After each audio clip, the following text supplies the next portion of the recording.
সেদিন আমি আর বর্মশাই ঘুরতে ঘুরতে চলে গিয়েছিলাম বোম্বে কাটিং চাইতে। আমরা এখানে প্রায় সন্ধেবেলা আসি, কিন্তু শুধুমাত্র চাই খাওয়া হয়, সেরকমভাবে স্ন্যাক্স খাই না। তাই আজকে আমরা ভেবেই এসেছিলাম যে চা খাবো না, শুধুমাত্র স্ন্যাক্সই খাবো। ফার্স্টেই আমরা অর্ডার করে দিয়েছিলাম এই চিজ কর্ন স্যান্ডউইচটা একবার দেখো, ভেতরের স্টাফিংটা পুরো ভরপুর, মেয়োনিজ, কর্ন, ক্যাপসিকাম দিয়ে, গাজর দিয়ে পুরো এত সুন্দর স্টাফিং করা। আর স্যান্ডউইচের ব্রেডটা ভীষণই নরম, তার সাথে দিয়েছিল একটা কেচাপ দিয়েও স্যান্ডউইচটা খেতে কিন্তু দারুণ লাগছিল।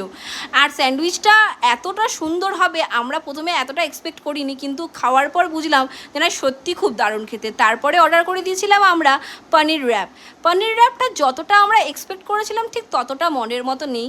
স্টাফিংটা ছিল ভীষণই বাজে খেতে। আমার বরমশাই তো বললো যে একদমই ভালো না, আর পনির তো মনে হচ্ছে যেন খুঁজে খুঁজে বার করতে হচ্ছে। তাই আমাদের পনির র্যাপটা খুব ডিসঅ্যাপয়েন্টেড করেছে, আমাদের অতটা খুব একটা ভালো লাগেনি। যদি আমাকে রেটিংস দিতে বলো তাহলে পনির র্যাপকে আমি রেটিংস দেবো 6/10। তার তুলনায় তুমি যদি আমাকে বলো যে স্যান্ডউইচটার রেটিংস দিতে, তবে স্যান্ডউইচটাতে আমি রেটিংস দেবো 9/10। তাই এরপরে তোমরাও যদি তোমাদের বাড়ির ধারে কাছে কোনো সময় বোম্বে কাটিং চাইতে খেতে আসো, তবে স্যান্ডউইচটা কিন্তু অবশ্যই ট্রাই করো।